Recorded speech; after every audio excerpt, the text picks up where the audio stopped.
Mari kita saksikan bersama.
Ya, baik. Terima kasih kepada operator. Ya, Bapak Ibu, barusan kita menyaksikan video TMC ya, yang seperti tadi sudah saya perkenalkan di awal. bahwa TMC ini ataupun kepanjangannya dari PT Tekad Mandiri Citra ini perusahaan produsen importir dan distributor obat hewan yang mengedepankan profesionalisme dan teknologi yang didukung oleh sumber daya manusia yang berkomitmen terhadap disiplin ilmu dan kepuasan pelanggan. Saya juga yakin ya bahwa sejak kuliah mungkin ya ataupun sampai akhirnya bekerja menjadi dokter hewan saat ini sudah sering sekali melihat produk-produk TMC yang digunakan dan tentunya memberikan manfaat luar biasa di dunia kedokteran hewan. Baik, hadirin yang berbahagia, kita akan beranjak pada acara inti hari ini, yaitu adalah penyampaian materi atau webinarnya di sini yang disampaikan oleh Dr. Dokter Hewan Saras Suciati dari PT Great Giant Livestock atau GGL, atau mungkin Bapak Ibu mungkin sering dengarnya juga GGLC, begitu ya Dok Saras. Saya mau nyapa dulu nih Dok Saras. Hai Dok Saras. Iya, hai Dokter Dini. Oke, suara saya terdengar dengan jelas ya? Ya, jelas dok. Oke, suara Dokter Saras juga oke, terdengar dengan jelas dan sepertinya sudah tidak sabar ya. Semangat sekali untuk menyampaikan materi hari ini. Tadi malam tidur jam berapa, Dok Saras? Oh, harus tidur cukup dok, harus relax, tenang gitu. Itu yang penting dok. Betul, setuju sekali bahwa kita harus relax dan enjoy ya Dok ya dalam Iya penyampaian benar. materi hari ini.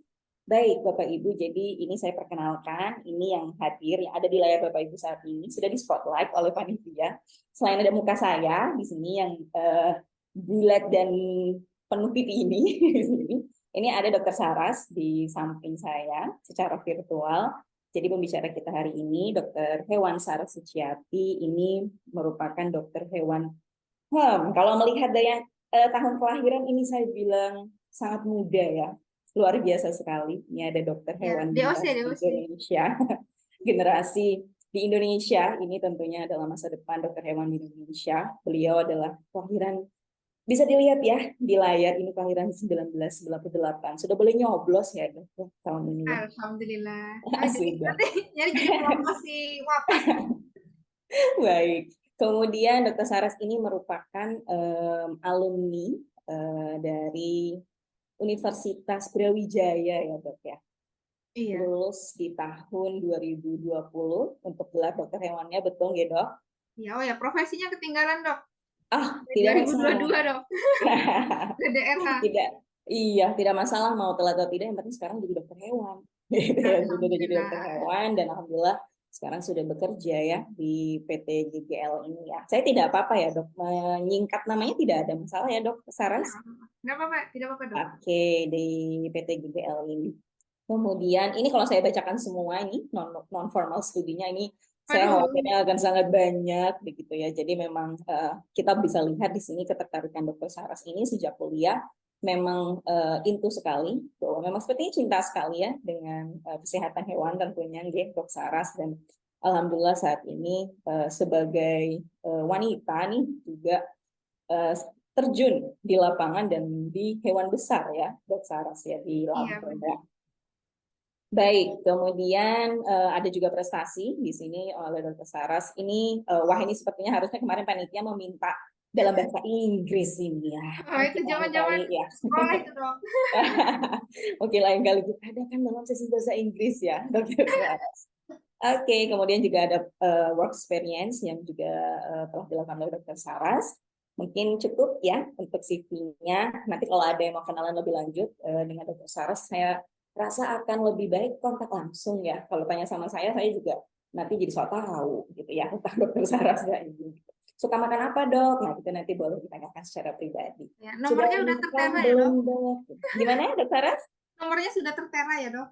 Oh ya, umurnya sudah tertera, jadi sudah bisa dihitung kira-kira usianya berapa gitu ya. Atau misalnya, dok sudah punya ahem atau belum dok gitu ya. Atau sudah punya buntut dok gitu kan. Jadi Aduh, bisa aduh. ditanyakan, bisa ditanyakan secara langsung.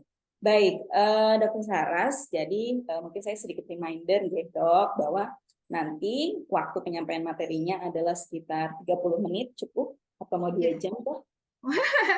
Ya, 30 menit dok. Ntar kalau ada yang Oke. request-request, Oh, baik, mungkin nanti bisa disampaikan 30 menit ataupun mau ya. lebih sedikit tidak ada masalah gitu 30 sampai 35 40 menit.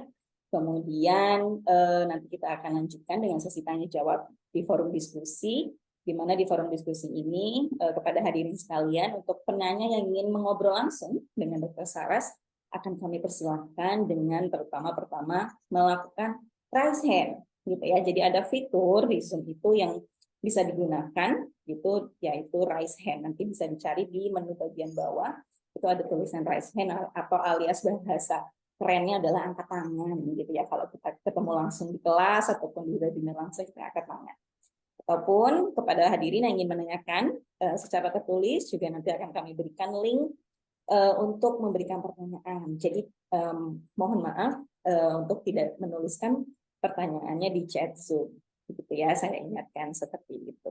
Baik, kemudian satu hal lagi sebelum beranjak ke Dr. Saras, bahwa nanti untuk penanya terbaik kami akan memberikan door prize. Kapan door prize-nya diumumkan? Di penghujung acara.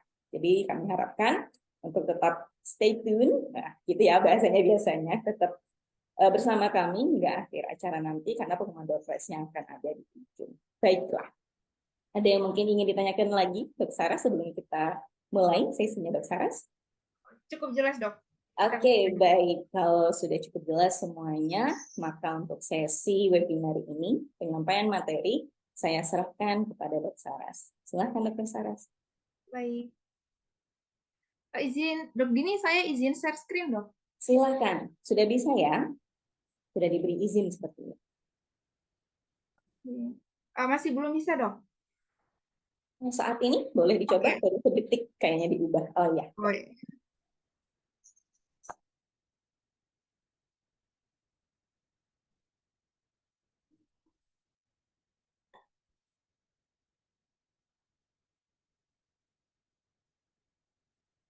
Oke. Assalamualaikum warahmatullahi wabarakatuh. Selamat siang. Terima kasih kepada dokter senior ataupun mahasiswa dokter hewan atau yang baru selesai profesi atau S1. Terima kasih atas waktunya sudah mau bergabung untuk diskusi saat ini. Hari ini kita bahas untuk digesti, indigesti. Nah, ini bentar dulu saya.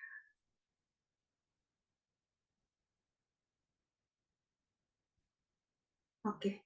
Nah, kenapa indigesti itu menjadi hal yang penting baik di masyarakat maupun di perusahaan? Oh ya, ini saya untuk sekarang bekerja di PT Great Giant Livestock di bagian feedlot Lampung Timur, tapi saya aktif house call juga untuk masyarakat sekitar. Jadi beberapa kali menangani kasus sapi, kucing ataupun kambing di masyarakat.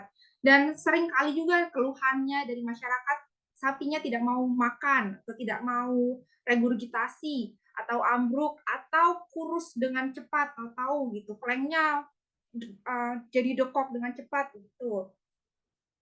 Di farm pun sama, seperti dia kena kembung, tidak regurgitasi, kurus, dan ini menjadi sebuah permasalahan karena mampu menurunkan harga ternaknya, harga sapinya, dan juga produktivitasnya. Misal di dairy sapi perah, dia susunya pasti drop. Kemampuan untuk reproduksinya itu pasti menurun, dan biaya terapinya ini jika tidak tepat maka akan berlarut-larut, sulit dikendalikan sampai ada yang ambruk. Dan ini indigesti cukup menjadi kompleks karena kita harus menganalisa bagian GIT atau pencernaan yang ada di dalamnya. Seperti itu. Kalau abses, kita mau analisa abses, kita tusuk dekat dia di permukaan, bisa kita analisa dalamnya. Tapi ini rumen dia di dalam sekali, jadi sulit, banyak kemungkinan untuk kelirunya. Sehingga ada kemungkinan terapi kurang tepat.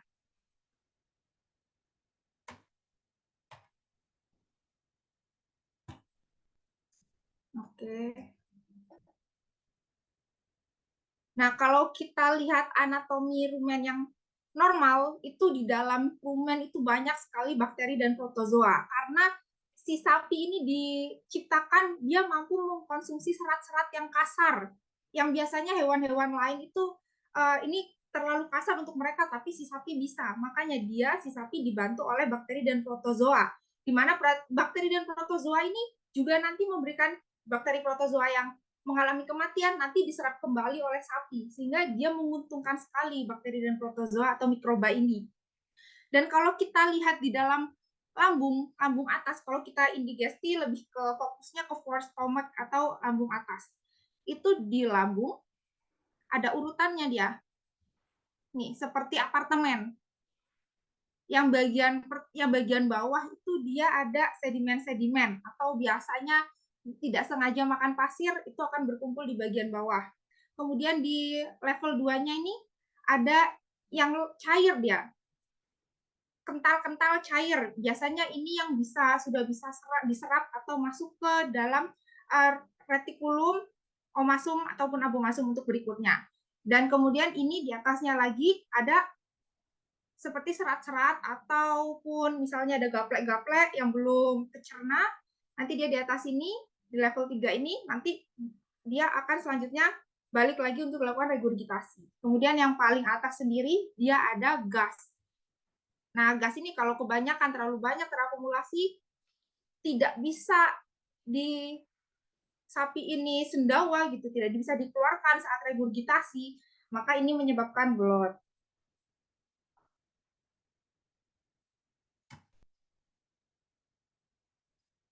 Dan juga kita harus ingat kalau si sapi ini ruminasi atau regurgitasi. Dimana kalau dia regurgitasi itu dia mengeluarkan senyawa-senyawa sisa. Seperti dia mengeluarkan CO2, gitu, amonia, begitu. Ini kalau kita bisa lihat di PPT untuk putarannya. Nah, kalau kita lihat anatominya, di sini dinding rumen itu seperti handuk, fungsinya untuk melakukan fermentasi. Kemudian dari rumen dia akan dibawa ke retikulum, di retikulum dia akan dilakukan penyaringan. Nih, rumen kemudian ke retikulum nomor 2. Nah, nanti kalau benda-benda yang sekiranya sudah size-nya atau ukurannya kecil-kecil, bisa lewat, bisa masuk ke omasum. Yang berukuran lebih besar, balik lagi untuk diregurgitasi. Oke, setelah dari retikulum masuk ke omasum. Omasum ini, tadi retikulum dia seperti sarang lebah. Nah, omasum ini dia berlipat-lipat seperti lembaran-lembaran buku. Untuk melakukan penyerapan cairan, omasum dia jadi bulat ya bentuknya. Kemudian ke abomasum ini seperti lambung manusia dia. Nah, kalau di pedet usia 2 minggu ke bawah baru lahir sampai 2 minggu itu yang berfungsi baru abomasumnya saja gitu. Jadi dia usia 2 minggu pertama kita berikan dia susu. Kemudian setelah 2 minggu itu kita induksi dia untuk makanan-makanan starter gitu. Karena kalau nanti kita berikan susu terus gitu, nanti bakterinya nggak tumbuh. Bakteri itu yang di dalam rumen itu akan diinduksi di dalam pedet ya, akan diinduksi dengan adanya serat-serat itu, kemudian bakterinya mengeluarkan namanya volatile fatty acid. Nah, volatile fatty acid itu yang berpengaruh untuk perkembangan si rumen berikutnya, biar lebih luas lagi, biar lebih mampu memfermentasi lagi. Begitu. Jadi, itu kenapa kita tuh tidak diharuskan memberikan susu terus-menerus kepada pedet. Walaupun niatnya masih biar dia banyak minum susu seperti itu, tapi ada aturannya karena kita juga memikirkan biar organ-organ lain selain abomasum ini bisa berkembang. Nah, kita masuk ke indigesti. Kalau di medis manusia itu dia ketidaknyamanan di perut bagian atas atau kita sebut begah. Tapi kalau di sapi gitu, karena si sapi ini punya banyak lambung, jadi dia gangguan fungsi retikulorumen. Berarti gangguan motilitasnya, gangguan fermentasinya gitu sehingga di rumen ini terganggu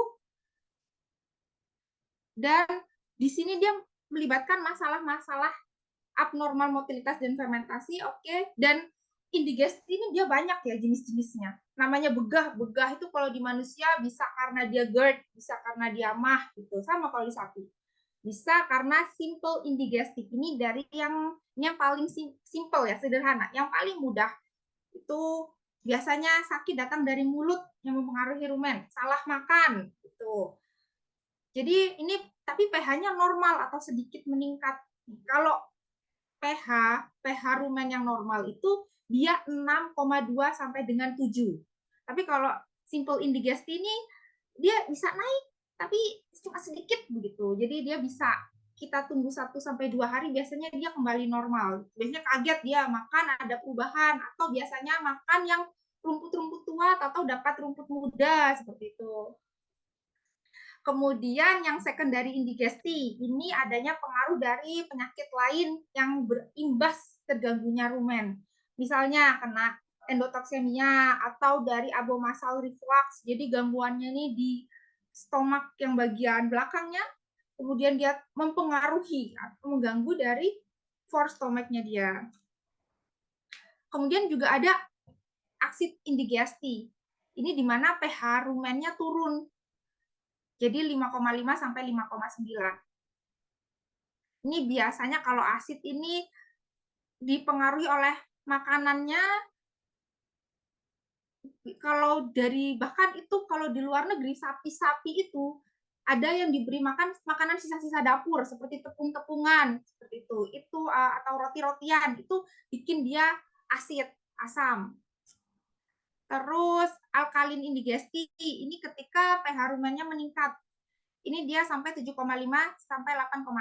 Adapun rumen putrefaksi. Ini rumen putrefaksi ini berarti pembusukan, pakannya tuh di dalam rumen dia membusuk. Nah, kalau dia di sapi dewasa dia jadi alkalin, tapi kalau di pedak itu dia jadi asam. Ataupun ada vagal indigesti. Ini vagal indigesti gangguan saraf vagus, biasanya bisa karena tumor, dia disfungsi saraf vagus, ataupun adanya biasa kalau penyakit ada TBC gitu tuh, dia mengganggu perkembangan dari sarafnya. Dan ini seringnya di sapi, jarang di kambing atau domba.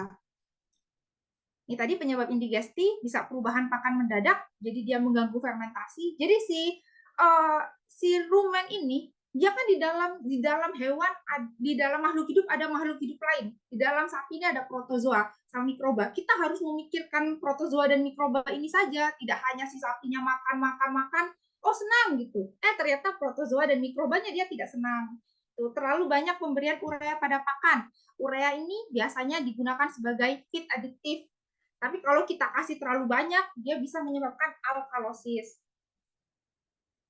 Nah, kemudian untuk mengkonsumsi bahan yang tidak didapat dicerna atau terlalu besar, biasanya mengkonsumsi plastik itu, jadi dia bisa mengganggu sarafnya juga, menyumbat dari ketika dia mau regurgitasi, dia menyumbat saluran.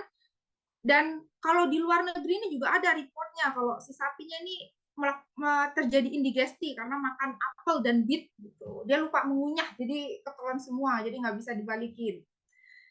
Kemudian memberikan pakan sisa dapur. Ini contohnya yang dari luar ya. Kalau dari sini sih saya belum pernah ketemu.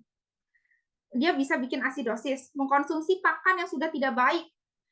Ini biasanya di farm. Farm sering, karena saya di farm ya, jadi saya analisanya di farm. Kita harus ngecek nih, kenapa sih kalau kita beri pakan itu kita harus cek pagi, siang, sore, begitu malam.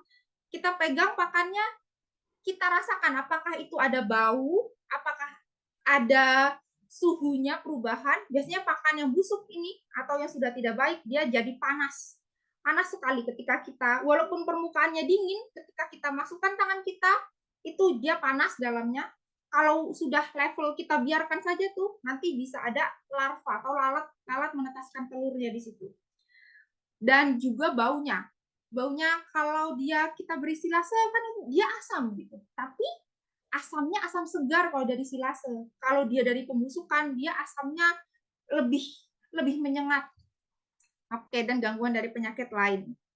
Sehingga nanti kalau pakannya tidak baik, bisa ganggu regulasi mikroba, ganggu fermentasi, berpengaruh ke terganggunya motilitas rumen. Makanya sapinya tahu-tahu tidak mau makan, tidak bisa mencerna makanan, kemudian di dalam lambungnya mikroba-mikroba sama protozoa itu protes, mengeluarkan volatil fatty acid yang berlebih. Nah, seperti itu. Jadi balik lagi tambah tidak mau makan. Dan biasanya disertai juga ini bisa ada laporan yang dia di include atau ada diarenya, ada juga yang tidak diarenya. Tapi dia seringnya reportnya dengan diare yang bau. Nah, kalau maaf Dok Dini, nanti kalau sudah 15 menit bisa berkabar ya, Dok. Oke. Nah, untuk kita simpel sama sekunder nih. Kalau sekunder kan dia ada turunannya, ada ikutan lainnya. Berarti kalau simpel dia akut cepat. Kalau sekunder dia kronis berlangsung lama. Dan anoreksia kalau simpel itu nggak ada penyakit bawaan lainnya, dan dia otomatis heart rate-nya, suhunya, hidrasinya normal. Motilitas ini persamaannya ini fungsi rumennya sama-sama menurun. Nah, fungsi kalau cuma simpel itu dia abdomennya tidak terganggu. Atau dia cuma ringan, dia free gas blood ringan. Bisa tidak atau dengan diare yang berbau 24 jam. Tapi kalau dia udah sekunder karena dia udah ada penyakit lainnya, nih biasanya diarenya dia parah, cair dia, dapat kembali normal dalam 1-2 hari. Tapi kalau dia sekunder, kita mau obati dengan anti blood, mau kita trokar sekalipun, itu kenapa dia tidak sembuh-sembuh? Mungkin ini mengindikasi bahwa sapi ini mengalami indigesti sekunder seperti itu. Mungkin kita perlu analisa keadaan si ususnya begitu. Mempengaruhi individu tunggal atau beberapa dalam koloni, itu untuk yang simple. Untuk sekunder karena dia gangguan sistemis ya, dia mempengaruhi individu tunggal. Ini fisiologinya, sapi diberi pakan yang tidak biasa, perubahan lingkungan rumen, mikroflora menghasilkan produk fermentasi, efek merugikan pada motilitas rumen karena turun, pencernaan, kekuatan dan frekuensi kontraksi turun, dan penyerapan nutrisinya juga turun. Dan kalau kita lakukan, kalau saya sering melakukan nekropsi di sini, untuk teman-teman dokter lainnya, menurut saya kita harus menggarisbawahi perbedaan nih. Ketika ketika kita nekropsi, rumen itu rusak karena metabolisme normal dia setelah kematian atau pengaruh dari penyakit. Itu kita harus mampu untuk membedakannya. Bagaimana membedakannya? Ketika kita lakukan nekropsi, perhatikan juga limpanya. Itu karena tadi kalau dia misal asidosis, alkalosis yang sudah berlanjut-lanjut, biasanya dia ada gangguan di darah, komposisi darahnya. Kemudian, kalaupun yang sekunder dia ada infeksi lainnya, berarti limpa ini akan memproduksi sel darah putih lebih banyak, dan ini biasanya dia bengkak. Kemudian periksa juga jantungnya, apakah ada pembengkakan karena memaksa pompanya kuat, pembesaran jantung, pembengkakan dinding jantung. Limpanya kita lihat konsistensi warna, kemudian bengkak tidaknya itu. Kemudian untuk rumennya sendiri, biasanya kalau dia karena penyakit, kita jangan lupa reaksi inflamasi ataupun peradangan.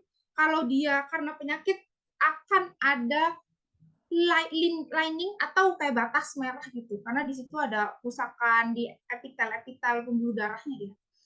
Dan kalau dia rusak karena metabolisme si sapinya karena ya udah mati, jadi ada degradasi, biasanya itu warnanya normal saja, nggak ada merah, nggak ada kepimpingan seperti itu. Dan biasanya dia masif, maksudnya semuanya tuh ya rapuh ketika kita coba pilih-pilih rumennya dia rapuh. Cuman kalau karena penyakit biasanya satu masih kuat, satu sebelah sini rapuh seperti itu. Dan kalau nekropsi, jangan cuma perhatikan rumen doang. Rumen, retikulum, omasum, abomasum, itu wajib. Seperti itu. Nah, tadi kita sudah refreshment soal gejala klinisnya. Biasanya gejala klinisnya dia, kalau kita lihat, nggak mau makan, bulu kusam, kadang ada yang kembung, ada yang enggak. Tuh, tapi biasanya dia regurgitasi terganggu. Kita cek nih, kita lihat di bagian bawah perutnya ada menonjol nggak, dia mengembung nggak, seperti itu. Ketika kita lihat dari samping, kita lihat bawahnya, kemudian ketika posisi sapinya dari samping, kita lihat nih perutnya itu dia membalon atau tidak. Ada yang seperti pir, abnormalnya seperti pir, ada yang abnormalnya perutnya membentuk seperti apel. Nah, itu perlu kita waspadai.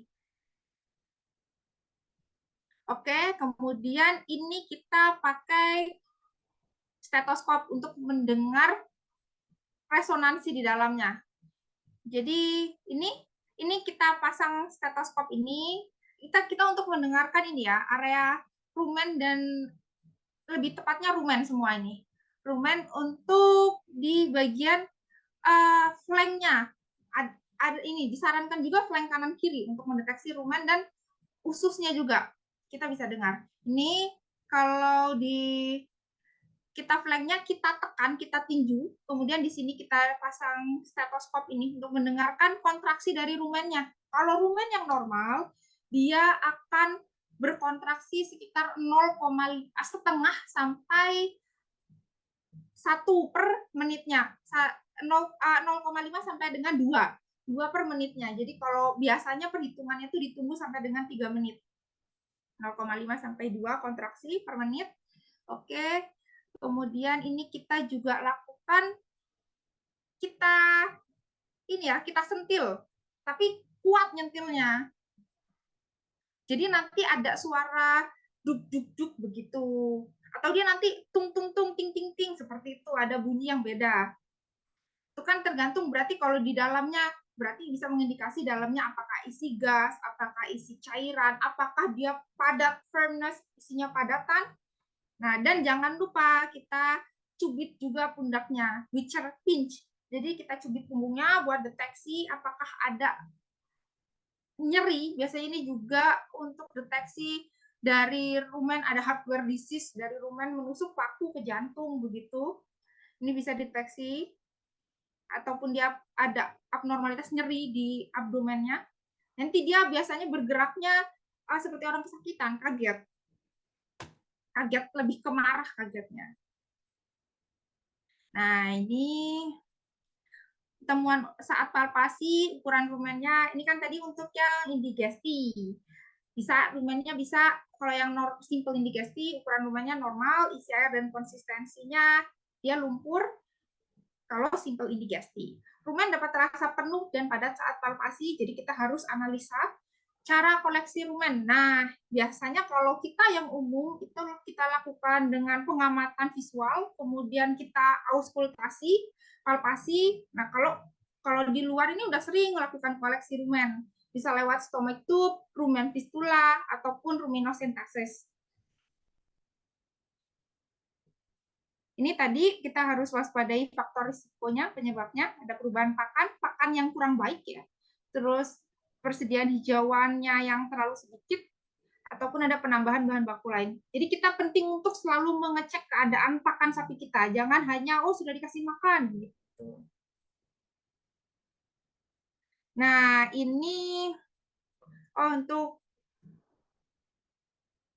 ini ketika kita cek isi rumen. Ketika kalau sebentar ada gambar berikutnya. Nah, ini kita ambil rumennya tuh bisa lewat oral. Kalau oral kita jangan, kita seperti saat pengambilan sperma, jangan langsung dimasukkan tabung, tapi kita sisihkan dulu sedikit, dibuang dulu sedikit awalnya, karena kalau dari mulut kita ambil pakai oral tuh dia akan ada saliva. Nah, saliva itu kan dia buffer alkalosis, jadi dia bisa mengganggu pH dari rumen yang mau kita sampling. Jadi dikeluarkan sedikit, baru kita masukkan ke media sampel. Dan untuk rumenosentesis, dia ngambilnya titiknya ini ada di 5 sampai 10 cm di belakang lining toraksnya, 5 sampai 10, dan dikasih garis imajiner di kakinya nih, di sendi kakinya. Set, seperti itu.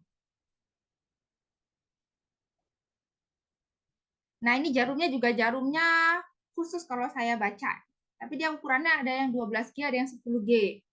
Nah, kita bisa ambil analisa cairan rumen dari warna, konsistensi, bau, pH, aktivitas protozoa. Ini udah ini ya, level tinggi lagi nih kalau kita lihat protozoa bakteri aktivitasnya dan waktu sedimentasi.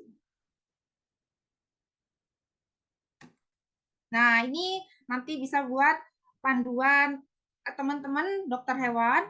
Kalau ini ketika kita lihat di dalam, kita taruh di media, ditabung, dan kita bisa lihat warnanya. Ini yang normal, dia seperti olive, green olive, dan ini dia yang asidik. Kemudian ini asam ya, kuning dia. Kalau dia menghitam ini putrefaksi, adanya pembusukan. Ini untuk detailnya. Nah, dan kalau kita lihat yang normal ya, kalau konsistensi rumen itu bukannya cair sekali, tidak, tapi dia slightly viscose atau dia sedikit kental dengan ada partikel-partikelnya gitu. Karena dia kecuali kalau kita ambilnya di omasum ataupun abomasum begitu. Di abomasum mungkin dia bakal udah bersih begitu. Cuma kalau di rumen kan dia masih banyak butiran kasar. Ada baunya sedikit asam karena dia pH-nya emang 6,2 sampai dengan 7. Sedikit asam, bukan banyak, bukan asam sekali. Oke, tapi kalau dia yang abnormal, dia bisa berwarna abu-abu, bisa ke asidosis, menghitam ataupun gelap, itu busuk. Ini gray, abu-abu, itu juga busuk.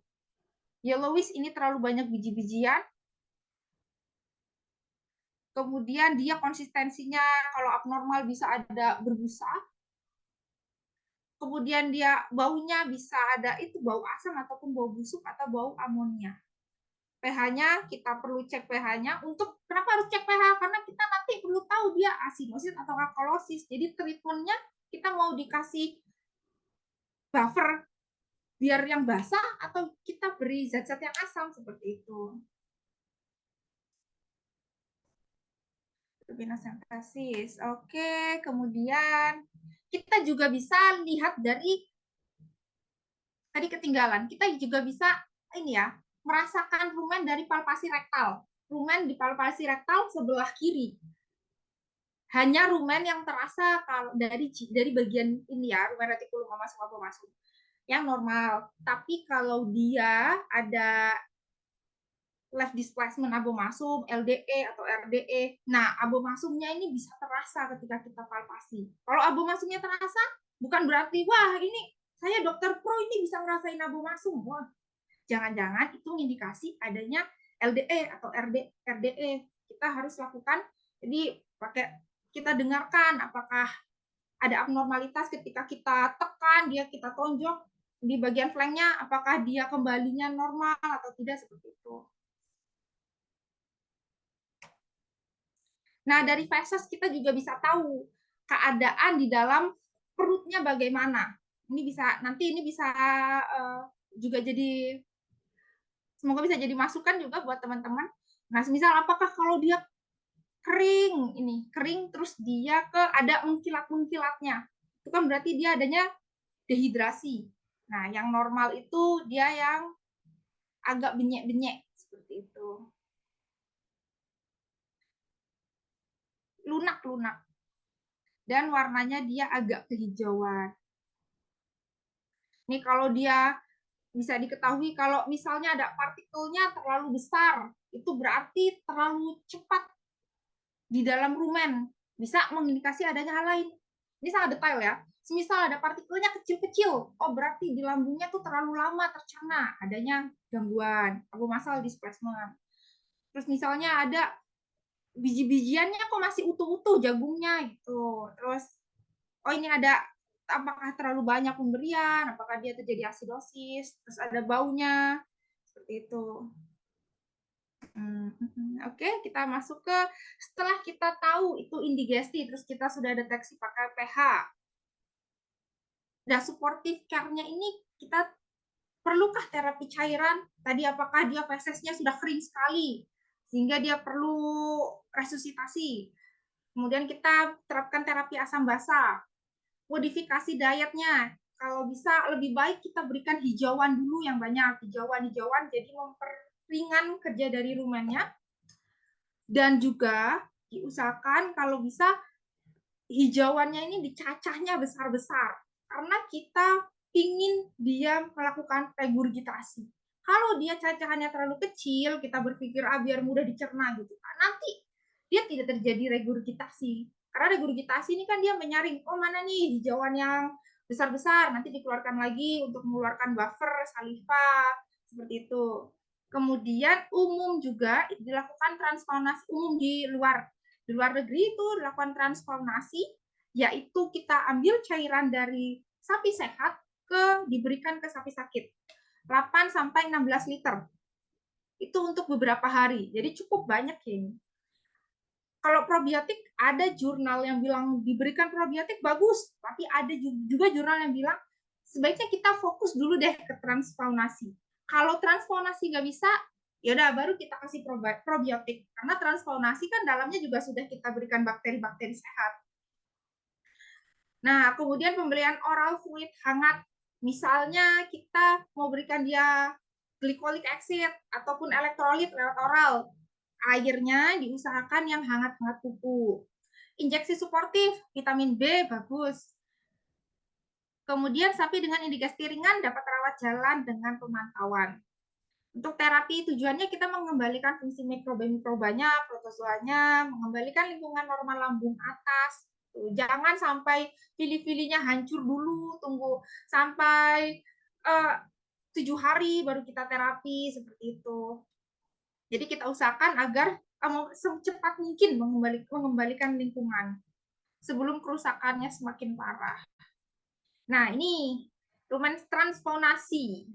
Kalau di luar negeri itu sudah umum dengan sapi fistula, dikasih lubang. Ini bisa juga tadi kita ambil sampel rumennya dari sini juga bisa. Nih, dengan cara kita sedot pakai stomach tube, oral pakai stomach tube kita ambil tuh. Dan ini ya, sapi dengan fistula disedot dengan stomach tube, dan juga disebutkan dia bisa dari abattoir atau dari rumah potong hewan.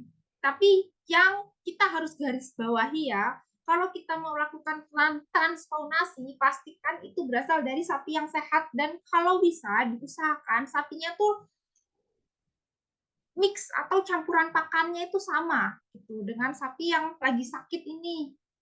Jadi nggak terlalu kaget si lambung sapi sakitnya. Dia sudah lagi lemah, dikagetkan dengan tahu-tahu si sapinya ini makannya isinya konsentrat terus atau molasses terus gitu. Nah, berasal dari sapi sehat dengan campuran pakan yang sama, maksimal si cairan rumennya ini tadi ketika diambil, terus kita saringkan misalnya kalau ada bahan-bahan kasarnya, itu bisa diberikan dalam kurun waktu 9 jam pada suhu ruang ataupun 24 jam jika kita lakukan penyimpanan di kulkas. Pemberian minimalnya, tuh kemarin saya coba ini transfaunasi, dapat ngambil dari ini RPH, saya berikan ke sapi yang lagi tidak mau makan dia, pemberian udah kurus dia, pemberiannya 3 liter, ada 3 liter masuk, sekitar saya ambil ada 4-5 liter.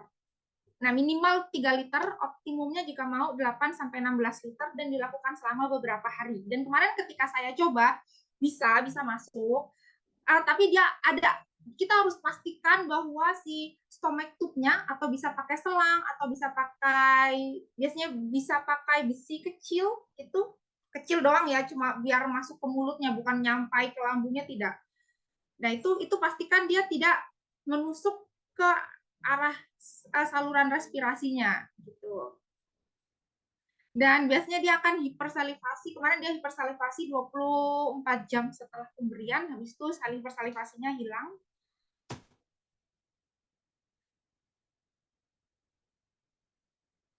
Tapi sapinya, kalau sapi saya belum sembuh karena transfaunasinya itu cuma sekali, karena RPH-nya pas dilalah adanya 1 ekor yang di RPH gitu. Mungkin kalau yang dekat RPH bisa kita minta banyak. Tapi itu ingat lagi, campuran pakan dari sapi sehatnya diusahakan sama dengan yang sapi sakit, itu susahnya. Ini tekniknya kalau mau ngambil cairan rumen lewat transfaunasi. Ini kita ambil cairannya, dimasukkan. Ini bisa pakai selang biasa saja, selang biasa terus kita sedot, terus nanti dia bisa ngikut keluar. Kayak mekanisme kita mengeluarkan air dari pipa dari tabung yang besar. Cairan kemudian dia disaring untuk memisahkan partikel padatannya dan diberikan ke sapi sakit dengan stomach tube atau ororuminal.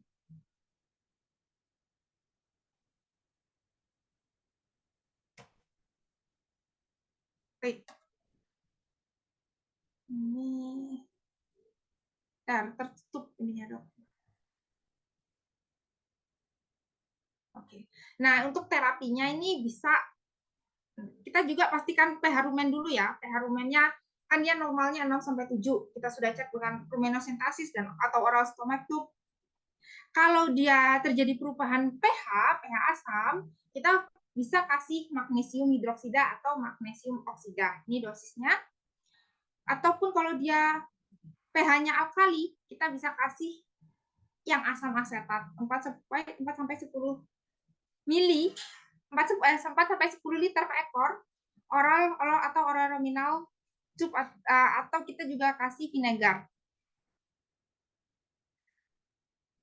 Jadi kalau ditakutkannya ketika kita hanya melihat blood kemudian kita beri magnesium hidroksida, takutnya di dalamnya tuh ternyata dia basah. Jadi kita hanya menambahkan basah terus gitu. Jadi nanti tidak ada perbaikan. Nah, ini bisa kita berikan sodium atau potasium. Ini lebih ke garam-garaman dan pelet alfalfa. Nah, garam-garamannya ini untuk defisiensi elektrolit, untuk anoreksia, alfalfanya untuk mendukung biar dia mau makan lagi, biar tidak anoreksia. Itu lewat oral ya, bisa ditaburkan di bak minumnya atau kita berikan oral. Propilen glikol dan niacin, misalnya dia mengalami ketosis, propilen glikol ini kan dia gula-gula, dan niacin ini dia bisa menginduksi biar nafsu makan lagi. Parenteral vitamin B untuk perbaikan regenerasi jaringan. Mineral oil ini bisa lewat oral nominal tube menurunkan penyerapan dan memfasilitasi ekskresi dari pakan. Jadi biar si rumennya ini tidak bekerja terlalu keras gitu. Kemudian bisa diberikan probiotik kalau tadi ya transformasi tidak bisa, biar meningkatkan fermentasi. Terus bisa diberikan ruminatorik untuk meningkatkan fermentasi dan motilitasnya. Oke. Misalnya contohnya ada jahe dan tartar. Ini jahe dan tartar, saya searching, dia jahe itu bisa 75-150 gram per sapinya per hari, dia bubuk bentuknya. Kalau tartar itu apa? Kita bingung kan? Ternyata kalau tartar itu merek kupu-kupu aja dia jual krim tartar. Tartar bisa 2 mg per kilogram selama 6 hari. Dan bisa diberikan parasimpatomimetik atau meningkatkan motilitas, misalnya neostigmin atau carbamicolin. Dan semisal ini kalau kita jadi mengupayakan kalau trokar itu di saat terakhir jika semua penanganan sudah tidak bisa dilakukan, karena itu kita melakukan perlukaan. Dan ketika kemarin saya ngobrol juga dengan peternak, jadi kita usahakan juga menggunakan katrol sapi itu biar sapinya bisa berdiri, mau berdiri itu bisa. Jadi katrol sapi itu kita buatkan sendiri, itu bisa portable, bisa dibawa-bawa. Kemudian itu bisa setelah atau misalnya kita berikan anti bloat, kita bisa bantu, misalnya di ambruk kita bantu dengan katrol sapi untuk berdiri. Terus misalnya dia tetap ambruk, kita trokar. Nah, kita bisa lihat dalamnya tuh dari trokar itu kita juga bisa ini ya, sampling pH rumennya. Misal dia tidak mau regurgitasi, itu bisa kita ikatkan selang kecil saja di area mulutnya, biar dia gayem. Itu memaksa dia mengunyah. Itu tidak lama, biasanya 4-6 jam itu kita berikan itu, dan nanti umumnya tuh nanti si sapi akan bunyi, dia akan bersendawan. Nah, nanti setelah itu biasanya dia akan berdiri sendiri. Ya udah, kalau udah berdiri sendiri kita lepas. Kita tidak pasang terus-menerus seperti itu. Dan kalau pengalaman saya di lapangan juga, ini kalau misalnya indigestinya sekunder, itu bisa kemana-mana. Bisa dia ke konstipasi. Konstipasinya sampai ke waktu di nekrosi nih, konstipasinya dia sudah sampai perlekatan ususnya itu sudah sampai berbau ya, dinding ususnya, bukan cairan ususnya, dinding ususnya. Seperti itu, sampai ada juga yang dia sampai terbentuk cairan di luar rumennya. Ini kan berarti sudah ada bakteri-bakteri lainnya sampai terbentuknya cairan kayak di kucing seperti itu. Jadi untuk kesimpulannya, kalau buat indigesti, kita usahakan dulu bisa tidak kita cek pH rumennya. Seperti itu. Walaupun masih di Indonesia masih jarang. Dan kita coba dulu dari yang teknik-teknik ringan, penanganan-penanganan ringan. Jangan langsung dilakukan trokar seperti itu. Mungkin sekian untuk indigesti hari ini.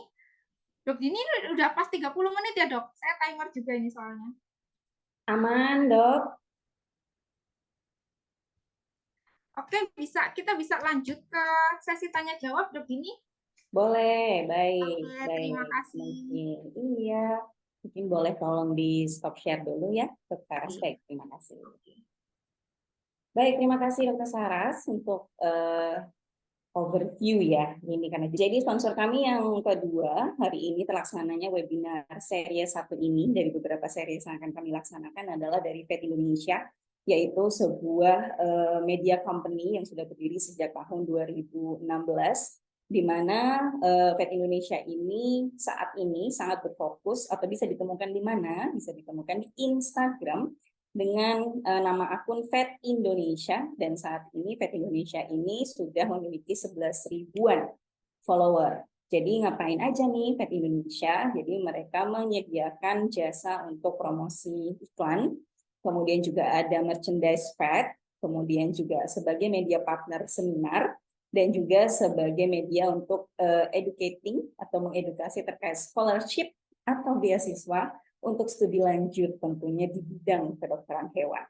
Nah, ini ada beberapa proyek yang telah dilaksanakan oleh FED Indonesia, yaitu tadi ada promosi iklan.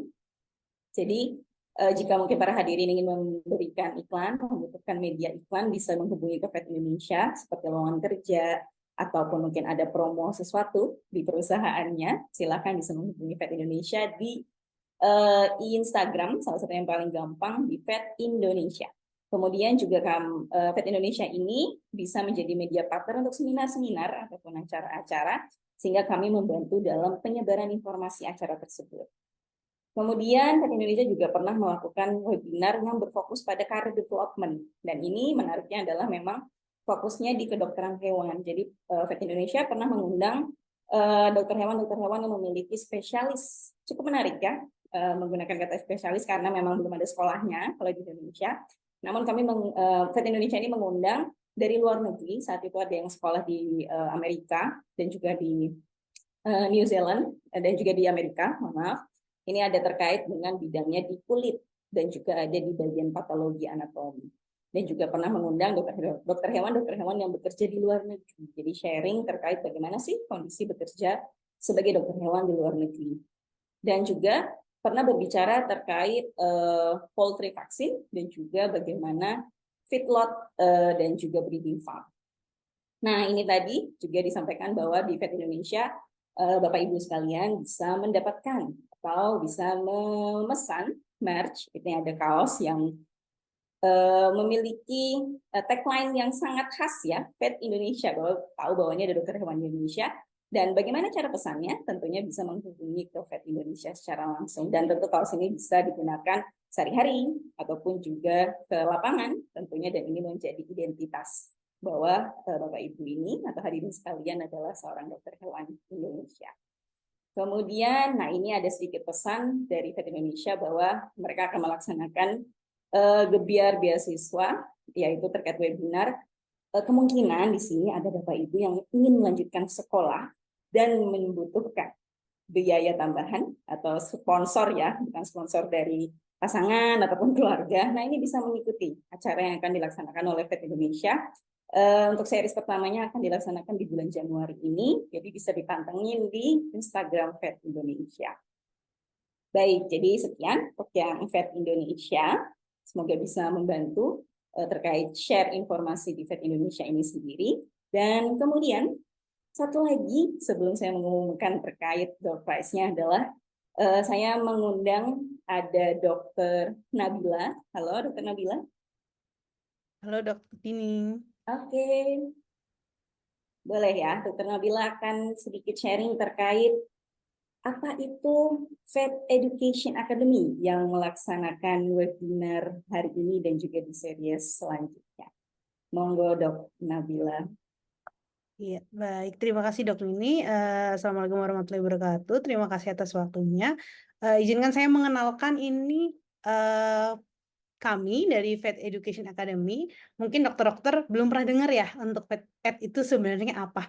Karena kebetulan memang kami adalah boleh dibilang terobosan terbaru di bidang edukasi untuk edukasi lanjut dari dokter hewan, sehingga kami di sini lebih berfokus kepada pendidikan lanjut atau sharing dan komunikasi antar kolega dokter hewan dan juga mahasiswa koas kedokteran hewan.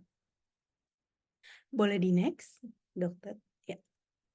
Jadi ya, tujuan kami utamanya adalah membuat edukasi yang lebih berkualitas. Karena sebagai dokter hewan tentunya kita adalah long life learner, jadi kita tidak bisa berhenti belajar hanya sampai di bangku kuliah. Oleh karena itu, dari kami Vet Indonesia mengadakan series pertama kami yaitu Indigation Series. Untuk Vet Education sendiri kami saat ini berfokus pada ternak besar. Jadi kalau kebiasaan webinar itu untuk hewan kecil, kami back to differ. Jadi kita akan lebih promote untuk kegiatan di hewan ternak besar. Nah, untuk seri pertama kami adalah webinar pada hari ini yaitu overview kasus indigesti. Namun kami juga akan mengadakan kelas-kelas yang lebih fokus ya, jadi pembahasan yang lebih mendalam dan kita bisa lebih membahas soal dosis, obatnya apa, angkanya berapa, dan bagaimana cara perhitungannya, serta mekanisme pengobatan dari A sampai Z-nya itu lebih lengkap ada di fokus kelas ini. Nah, untuk seri indigesti sendiri akan ada 2 fokus kelas. Yang pertama yaitu tentang subakut ruminal asidosis atau SARA, dan yang kedua tentang terapi cairan. Untuk yang subakut ini akan diadakan sekitar akhir Januari tanggal 27, sedangkan yang untuk terapi cairan pada ruminansia ini mungkin kalau nggak Januari ada sekitar Februari ya.